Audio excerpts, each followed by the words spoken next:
Bienvenido a Smart Meeting Leaders, presentado por Jesús Ortigueira. Muy bien, Gonzalo. Nada, muchas gracias por estar aquí.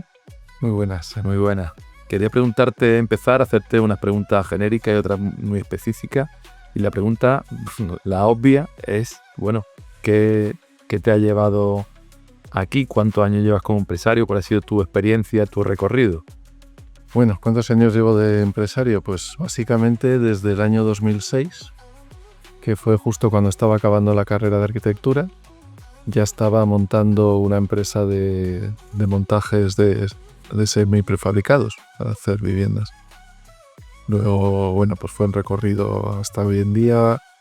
Monté varias empresas diferentes. Por un lado era una constructora, que también teníamos el estudio de arquitectura, entre unos compañeros de la facultad. Luego la constructora absorbió el estudio de arquitectura. Básicamente lo que hacíamos era, en el año 2006, hacíamos viviendas llave en mano. Eran viviendas bioclimáticas, todavía no llegábamos al índice de sostenible. Hay que pensar que en aquella época para nosotros la sostenibilidad no es lo que ahora llaman la sostenibilidad, nosotros hablábamos de medio ambiente. Eran casas casi autosuficientes, aunque la normativa en aquel entonces no nos dejaba generar energía a suelo urbano. Y fuimos pioneros en eso. De hecho, fuimos tan pioneros que al principio la empresa no funcionó bien. Hay muchas veces cuando te pasas de época avanzando en esto, pues no acaba de cuajar. Luego también monté en Sevilla, estoy hablando de la época que yo vivía en Sevilla, porque estudié en Sevilla. Monté un espacio coworking también en el Pisa. Nosotros ya teletrabajábamos en aquella época porque toda la parte de arquitectura estaba digitalizada. De hecho, en nuestra generación, la Facultad de Sevilla fue la primera facultad de arquitectura que hacía todo por ordenador. O sea, toda su asignatura tenía su vertiente en ordenador, ¿no? De hecho, fue una de las razones por las que me fui a estudiar ahí, porque me gusta mucho la informática. Y entonces, pues como todos teletrabajábamos y me aburría solo en la oficina, porque mis socios venían exclusivamente a reuniones, monté el coworking. De ahí conocí como más el mundo emprendedor empresarial. Y luego más adelante monté una escuela de formación también, porque había mucha falta de formación entre los operarios de la construcción. Y eso fue como la tercera empresa. Luego más adelante me mudé a Madrid. Era la época del COVID, justo antes del COVID. Ya habíamos hecho nuestra primera obra pública en aquel entonces con la constructora. Ya teníamos apalabrado una obra muy grande en Madrid que se cayó. Y menos mal que se cayó justo antes del COVID, porque si no nos hubiera arrastrado una buena. Y aquí en Madrid me di cuenta que la parte de arquitectura, que era como luchar a contramarea, o sea, me refiero de la parte de arquitectura sostenible, que en aquella época no le interesaba a nadie más que para ponerse medallitas, pero la realidad es que no se hacía en casas realmente sostenibles, pues no interesaba mucho. Y sin embargo sí interesaba mucho los flippings de piso y las inversiones inmobiliarias. Entonces me metí de lleno en el mundo inmobiliario. Estuve toda la época desde la pandemia hasta hace un año. Y hace un año el dueño de Progal, que era, por decirlo así, una empresa que era básicamente nuestra competencia, hacía también viviendas a medida, necesitaba un calculista, contrató a mi antiguo socio y luego me llamó a mí para dirigir todo el departamento de arquitectura de Progal. Y es gracioso porque gracias a su visión, siempre los arquitectos y los ingenieros estamos un poco así con pique sano, y este hombre es ingeniero, pero él ha sabido, por decirlo así, el llevar la empresa hacia algo económicamente viable, ¿no? Que yo creo que probablemente es lo que mi antiguo socio y yo no supimos hacer con nuestra primera empresa, porque era mucha pasión y poca viabilidad económica.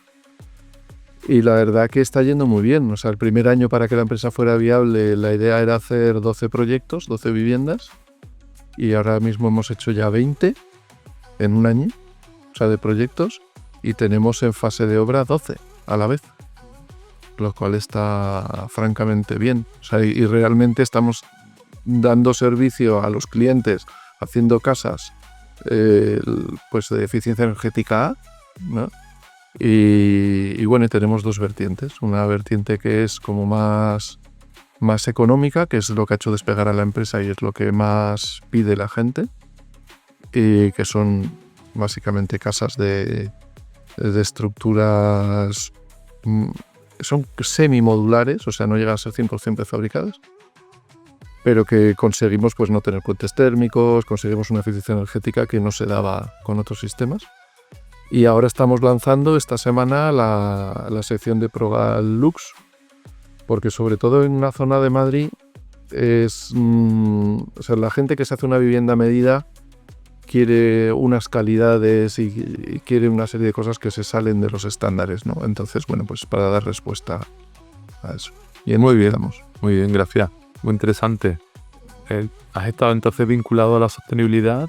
Desde siempre, ¿no? Desde antes de que se llamara sostenibilidad. Correcto, desde antes, ¿no? Y eso es parte de vuestro éxito, parte de vuestra ventaja diferencial, quizás. En verdad es una ventaja diferencial, pero no es parte del éxito.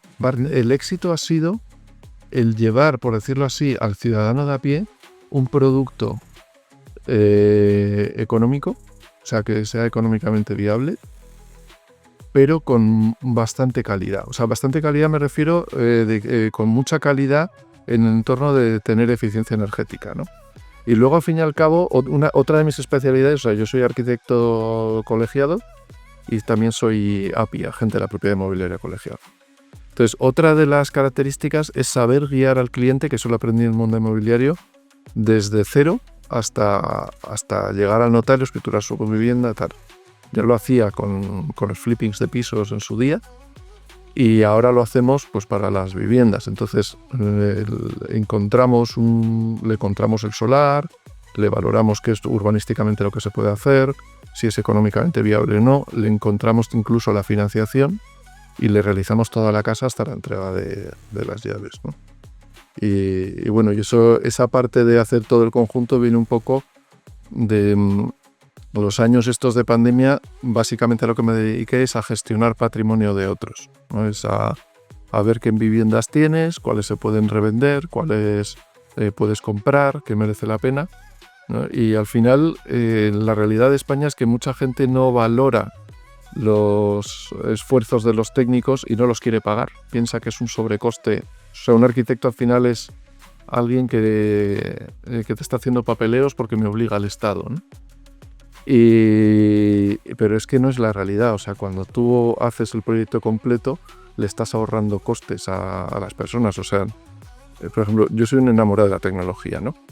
Y una de las bases de datos que tenemos alquilada es una base de datos que a mí me dice exactamente todos los anuncios que existen en el mercado de viviendas y solares a la venta y me los coteja con todo lo escriturado, ¿no? Entonces, ¿por qué viene bien eso? Porque yo encuentro un solar y yo sé si lleva X días a la venta, si le vas a poder hacer una oferta a la baja, igual ahorras 20.000, 25.000 euros, 30.000 euros.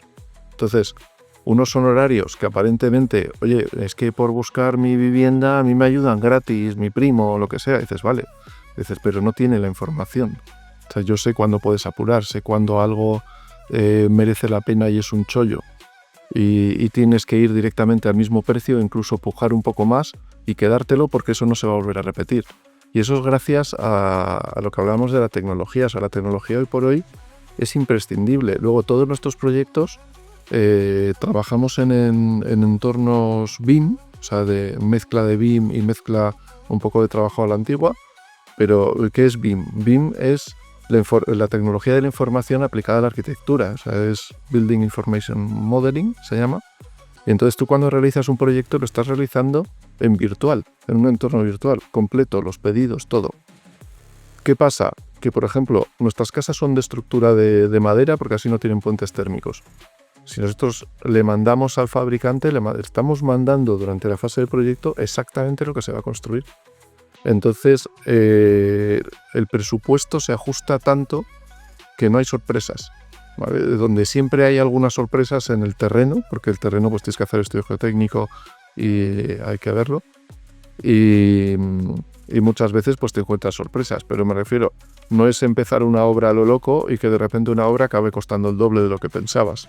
O sea, ya sabes desde un principio lo que te vas a gastar, porque esa es la parte de la viabilidad. O sea, el gran problema de la arquitectura, desde que yo empecé, es que siempre viene una persona que se quiere hacer la casa, que es el sueño de su vida, empieza porque tiene 100.000 euros ahorrados o 200.000 o 500.000 y dice, me quiero hacer una casa de 500.000 euros. Y dice, no, perdona, es que tienes que tener en cuenta todos los gastos, todos los impuestos, todas escrituras, todo el proceso, y al final igual tu casa que te has construido, el coste de obra son 200.000. Y si tú no lo sabes porque no tienes un modelo digital o un gemelo digital que te explique todo eso, pues llega un momento que te embarcas en una financiación que a mitad de la obra se queda parada y perdemos todos. Pierde el cliente, el disgusto de haber perdido el sueño de su vida, nosotros perdemos todo el trabajo, empiezas a tener impagos, ahora reclama LEC. Y entonces, bueno, pues eso es lo que hay que evitar. Y hoy en día, en la era digital que estamos, que es una nueva revolución, o sea, es alucinante. O sea, piensa que antes, para hacer todo esto, necesitabas equipos de arquitectura igual de 30 personas. O sea, en el equipo técnico somos 4. Somos 4, pues, de ingeniero, que es el dueño de la empresa, un arquitecto calculista que además es arquitecto técnico, otro arquitecto que es por eso es el que lleva la parte de diseño, y yo que reviso y firmo los proyectos, que soy el arquitecto firmante y coordino y hago las direcciones de obra. Entonces, hoy estábamos, ayer en la comida empresarial, ¿no?, que hicimos de SmartMint, estábamos hablando de la comida de Rotary, que claro, hoy en día empiezas a poder tener asistentes en IA que te ayudan. Yo todas las instancias a los ayuntamientos las hago con la IA. Todas.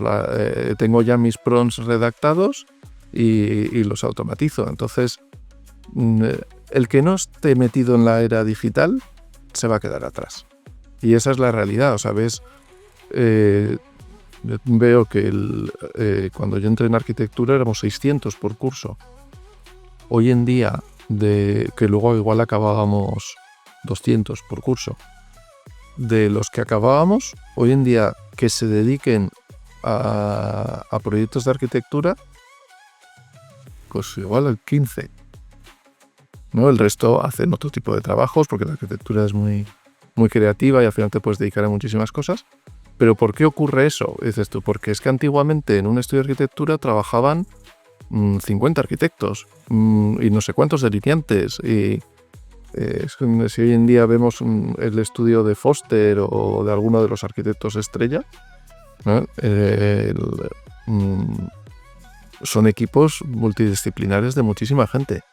En la era digital hay coordinadores generales y el resto es digital.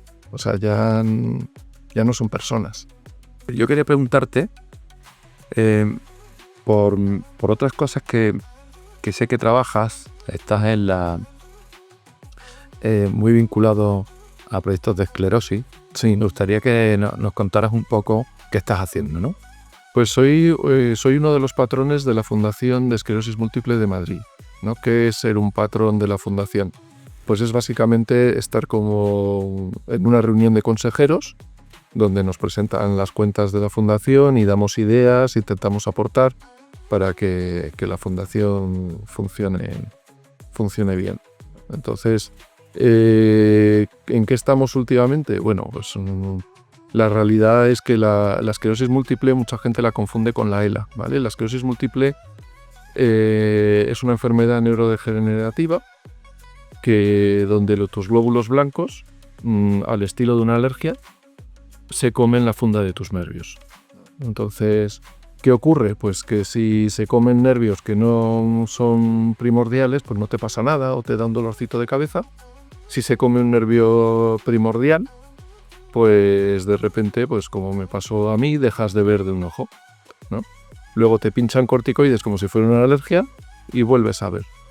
Y entonces te recuperas más o te recuperas menos, ¿no? Pues en el caso mío, pues no se me nota.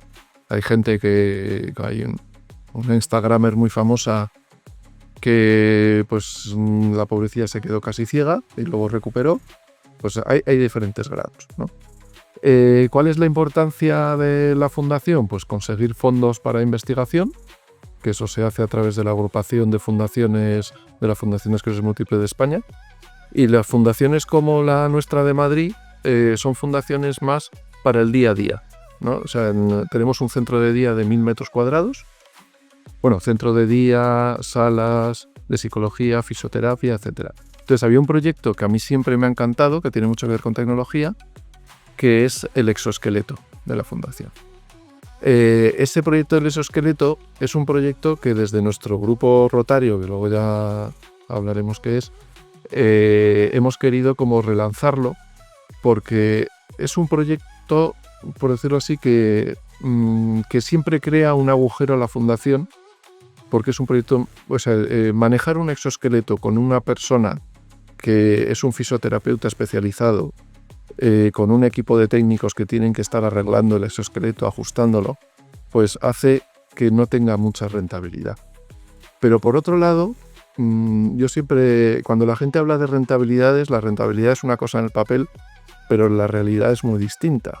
O sea, la realidad es que hay cosas que van más allá de las rentabilidades. O sea, me acuerdo cuando estaba de ponente en temas de sostenibilidad, que yo quería implantar que toda urbanización tuviera un sistema de aguas residuales que se reciclaran. Y me decía, eso es muy caro, eso no sirve para nada, eso no es rentable.